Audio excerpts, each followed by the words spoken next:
আপনি যেদিন মরবেন সেদিনও মানুষ ভাত খাবে।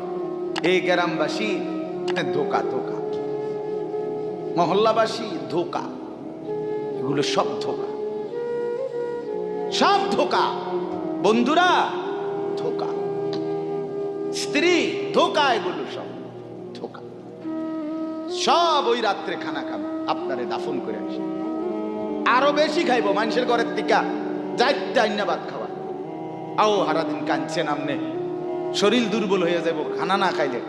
ভাত খা, খানা বন্ধ নেই। লাশের সামনে, লাশের সামনে মুসলমান আজকে জানাজা, লাশ সামনে, এখানে দাঁড়াইয়া জিগায় খানাটা কোন দিন কইয়া লাইলে ভালো আছিল। কি আহা আহা, মানুষ কার জন্য শিক্ষালেন? এই মানুষগুলো তারা আজকে জিগায় খানাটা কোন দিন করবে। 4 দিন না খানাটা কি সোমবারে করলে ভালো হয় না মঙ্গলবারে করলে ভালো হয়? কত অনবুঝ করে লাইলে ভালো আছিল। লোকজন কি আর আবার পাইবেননি? হ্যাঁ, মানুষটিরে আবার কইটু আইবেন, আজকেই কইয়া লাইলে ভালো। ফলে জানাজার লাশের সামনে দাঁড়াইয়া আগে কইয়ালায় সবাই খেয়াল রেখেন সোমবারে খানা। আহ, এর নাম দুনিয়া, এর নাম, এর নাম দুনিয়া। এই জন্য দুনিয়া বড়ই স্বার্থ, এটা রাক্ষস, শুধু গিলে খায়, তৃপ্ত হয় না, তৃপ্ত হয়। সেদিন আমি এক কুটিপতির বাড়িতে গেছি, অনেক বড় সম্পদশালীর বাড়িতে গিয়া তার বাসায় বাথরুমে গেছি।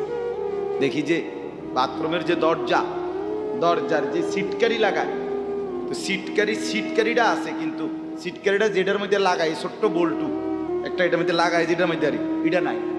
এবারে লাভ হইব কি, এটা কিদের মধ্যে লাগাই, কথা বুঝছেন না আপনি? লকটার এই ছোট ইয়াটা যেটার মধ্যে লাগায় আর এটা নাই।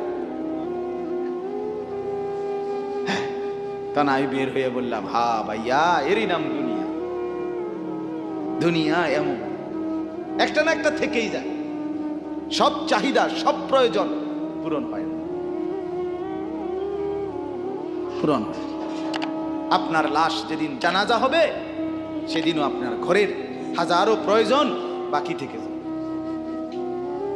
বাকি থেকে। পৃথিবী হাসবে ঠিকই, সিএনজিও চলবে, অটোও চলবে, সূর্যও ডুববে, চাঁদও উঠবে, রাতও শেষ হবে, দিনও আসবে, কেউ থামবে না আপনার জন্য। আপনি শুধু চলে যাবেন একা কবর, কেউ থামবে না। এরে বাপ, কেউ থামবে না।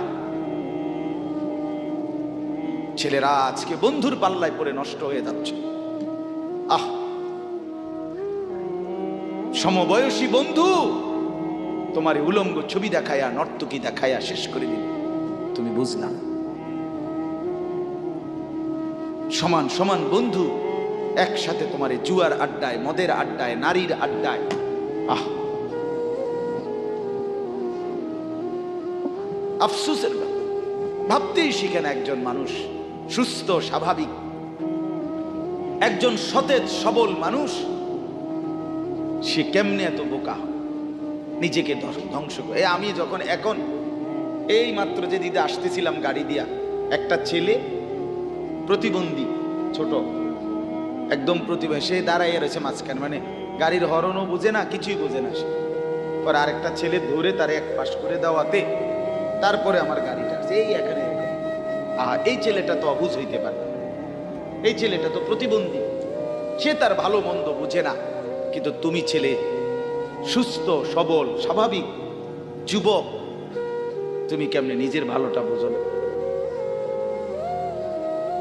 তুমি কেমনে নিজের ভালোটা বোঝো না বলে? এত মানুষের জানাজা, কবরস্থান নাই এমন কোন এলাকা আছে বলেন? আপনাদের মহল্লায় কবরস্থান নাই? আপনারা কোনোদিন জানাজা পড়েন নাই? আপনারা লাশ দেখেন নাই? তাহলে জলজ্জান্ত মানুষ আজকে কবরে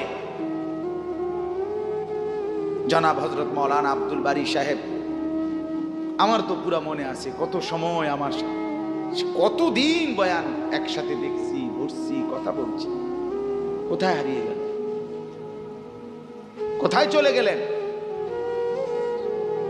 এইভাবে পরিচিত চেনা মানুষগুলো প্রতিদিন হারিয়ে যায়, কবরে চলে যায়। এরপরও কি আমার কলিজার ভিতরে একবারও এই হয়েছিল বেটা আহাম্মক থাকার বেটা? জিন্দিগিটাই ছবি, জীবনটাই ছবি, একেবারে যেটা পাও। আজ মুসলমানের যুবকের কথা হইল বেঈমান ইহুদি আর কাফেররা আমাদেরকে এরকম ফাঁদে ফেলাইছে যে যা কিছু আছে 24 ঘন্টা মুসলমানের ছেলে মেয়ের হাতে মোবাইল তুলে দিছে। যেটা ফাও শুধু ছবি উড়াই আমগো কাছে পাঠায়। এটা কুত্তা হোক, বিলাই হোক, শুকর হোক, মানুষ হোক, গরু হোক, ছাগল হোক, হুজুর হোক, পাবলিক হোক, বেড়া হোক, বেড়ি হোক, জোয়ান হোক, বুড়া হোক, যেটা পাও শুধু ছবি উড়াই। জিন্দিগির কাজে একটা আহ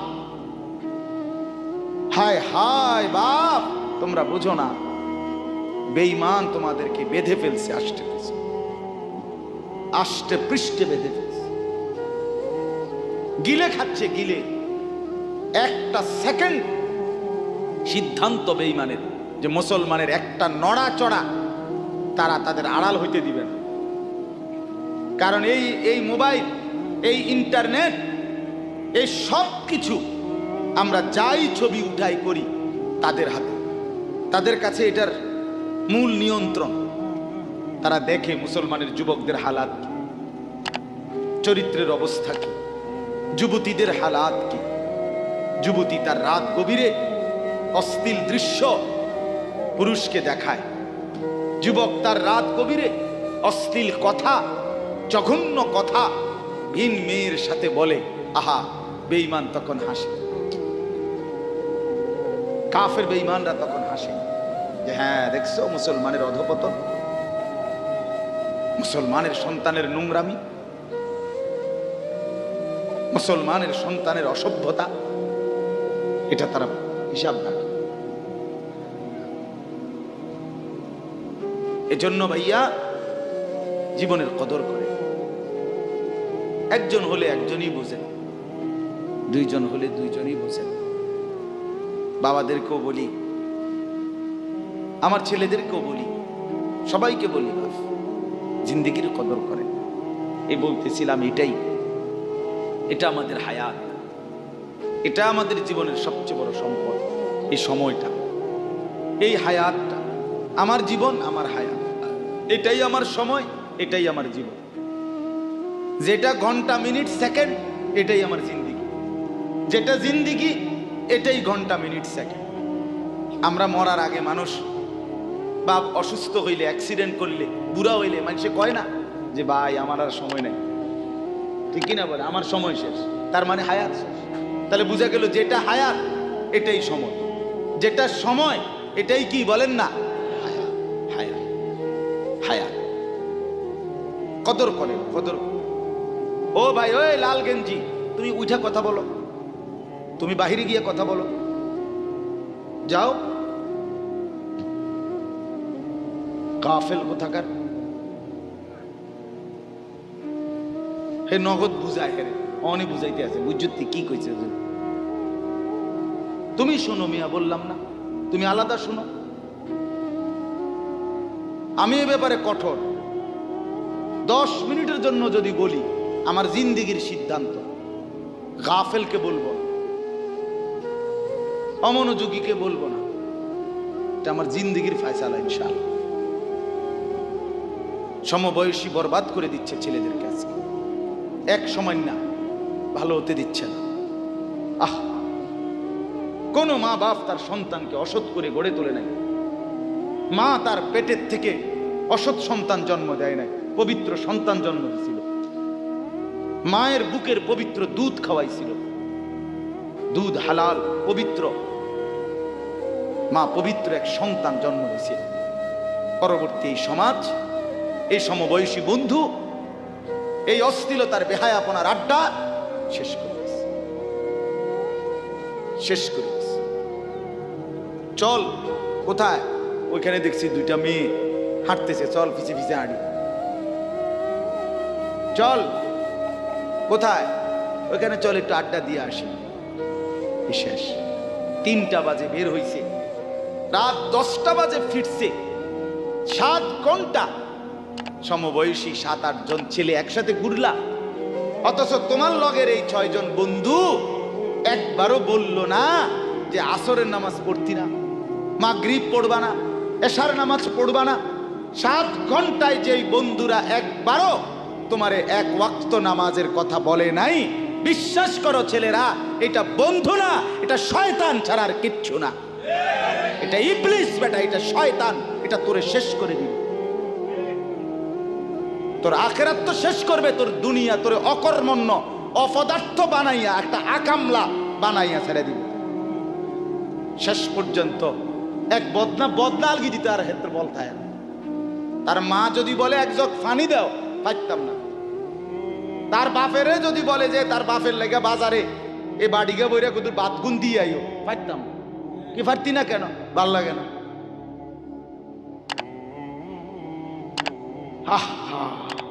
গুনাহ, অশ্লীলতা, বেহায়াপনা, উলঙ্গপনা শেষ পর্যন্ত এরকম অপদার্থ বানায়, অকর্মণ্য বানিয়ে দেয়।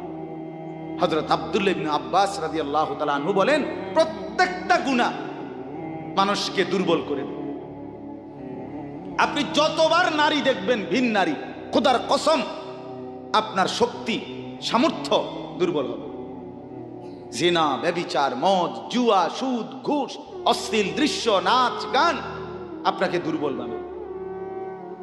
সাওয়াদান ফিল ওয়াজহ, চেহারা কালো করে দিবে। জুলমাতান ফিল কলব, অন্তর অন্ধকার করে দেবে। ওয়াহানান ফিল বাদান, শরীর দুর্বল করে দিবে। দাইকান ফির রিজক, রিজিক সংকীর্ণ করে দিবে। বুগদাতান ফি কুলুবিল খালক, মানুষের চোখে ঘৃণিত বানায় দিবে। এই 5টা ক্ষতি। প্রত্যেক গুনাহ কয়টা ক্ষতি করে? চেহারা কালো বানায়, অন্তর অন্ধকার বানায়, শরীর দুর্বল করে, রিজিক সংকুচিত করে, কমিয়ে দেয়, মানুষের চোখে ঘৃণা তৈরি, ঘৃণা তৈরি। আপনি দুইটা ছেলে একসাথে মনে করেন বিড়ি খায়, সিগারেট খায়, গাঁজা খায়, একসাথে হেরা 24 ঘন্টা চলে, একসাথে মোবাইলে ছবি দেখে, নাচ দেখে, ভিডিও দেখে, অশ্লীল। এরকম দুইজনের আলগা করে একজনের জিগান তোর লগের হেতে কেমন, হেতে কি করব? উনি জোনায়েদ বাগদাদি, কথা বলেন না কেন? হে বলবো এটা নাকি? সে বলবো যে অসভ্য। তাইলে কি বুঝা গেল? আপন যার লগে চলছিলা তুমি, হেইতেও তো তোমারে অসভ্য করে। অসভ্যকে অসভ্যও অসভ্য বলে, সভ্যরাও অসভ্য বলে। এই কথাটা জরুরি। দুশ্চরিত্রকে, মন্দকে মন্দ লোকেও মন্দ বলে, ভালো লোকেও কি বলে? মন্দ। নেককার এর উল্টাটা। একটা লোক নামাজি, চরিত্রবান, দিনদার, আল্লাহর পথে চলে, ছেলেটা নামাজ পড়ে, যুবক, সমাজের যে কোনো কাউকে খারাপ, একার গাঁজাখোর, ফুট্টাখোর, বাবাখোরকে জিগান যে এই লোকটা কেমন, সে বলবে ভাই আমি খারাপ হইতে পারি, কিন্তু তবে হেতে ভালো। ঠিক কি না বলে?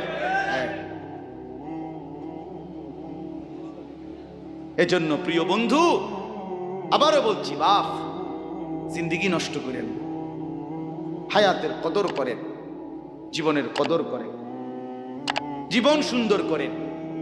আপনার দিকে আপনি নজর দেন, আপনার দিকে। ছেলেদেরকে বলি, বাবা তুমি তোমার আপাদমস্তক দেখো, তোমার এই চুল মুসলমানের তো, তুমি খেয়াল করো।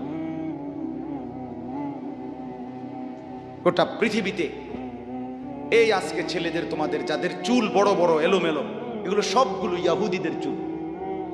আর এই ইয়াহুদির, এই জালেম ইসরায়েলের এই ইয়াহুদিরা বলছে গাজা, ফিলিস্তিনের মুসলমানের এরিয়াকে 24 ঘন্টার মধ্যে বলছে ছেড়ে দিতে।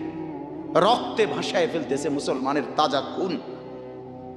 আজকে 75 বছর একটানা মুসলমানের রক্ত ঝরাচ্ছে ফিলিস্তিনে এই ইসরায়েলের ইয়াহুদিরা। এই সমস্ত চুলের কাটিং এগুলো ইয়াহুদিদের, বিশ্বাস কসম এটা তাদের ডিজাইন। কেন? তারা দাজ্জালের জন্য পৃথিবীকে সাজাইতেছে। হাদিসে আছে দাজ্জালের চুল হবে, নবীজি বলছে দাজ্জাল হবে যুবক এবং দাজ্জাল হবে এলোমেলো চুলওয়ালা। আল্লাহর নবীর হাদিস, কসম, বুখারী মুসলিমের হাদিস। এই জন্য দাজ্জালের চুল হবে আউলা জাউলা চুল, স্বাভাবিক চুল না। আজকে জন্য ইহুদিরা দাজ্জালের চুলের ডিজাইন আমাদের সন্তানদের কাছে পরিচিত করে দিছে আগের থেকে। এই জন্য আমি সবার কাছে অনুরোধ করলাম, বাবা প্রত্যেকেই আল্লাহর ওয়াস্তে নিজেকে নষ্ট করো। গুনার কথা বলার পরে তুমি গান শোনো, নাচ দেখো, অশ্লীল ছবি দেখো, এক ওয়াক্ত নামাজ পড়ো না, এরপরে যদি তোমারে কেউ বলার পরে তুমি হাসো, মনে করো তুমি প্রতিবন্ধী। এটা মনে রেখ, মানে তোমার গায়ে কিছুই হলো, লাগলো না, এটা কিছুই মনে হলো না। হায় হায়, আমি উলঙ্গ ছবি দেখি, একটা সেজদা দেই না কোনোদিন, 1 বছরে কোনোদিন আমি ফজরের নামাজ পড়ি নাই, এরপরে যদি কেউ বলার পরে তোমার মনে মুখে হাসি হয়, যে এতে হাসেন, তো বুঝতে হবে এটা মানসিক সমস্যা। হ্যাঁ হ্যাঁ, এ প্রতিবন্ধী, এ মাতাল, অসুস্থ। আমি নিজে পাবনা, গত মাসে আমি পাবনা গেছিলাম, বিকাল বেলা আসরের নামাজের পরে পাবনা মানসিক হাসপাতাল, যেটা আমি নিজে দেখতে গেছি, আমার ওই এলাকার ওরা নিয়ে গেছে, এই বাংলাদেশের সবচেয়ে বড় মেন্টাল হসপিটাল যেটা। আমি মাগরিব পর্যন্ত পাবনা মানসিক হাসপাতাল ঘুরে ঘুরে দেখছি, ভিতরে অনেক ওয়ার্ডে গেছি। ছেলেদেরকে বলি, বাপ তোমরা শোনো আমার কথা, আল্লাহর কসম আমি নিজ চোখে দেখছি, এই গত মাসে আসর থেকে মাগরিব অনেকগুলো ওয়ার্ড আমি ঘুরে দেখছি। এই যতগুলো ওয়ার্ডে পাগল আছে সবটিতে ভরা, কসম আমি নিজ চোখে দেখছি।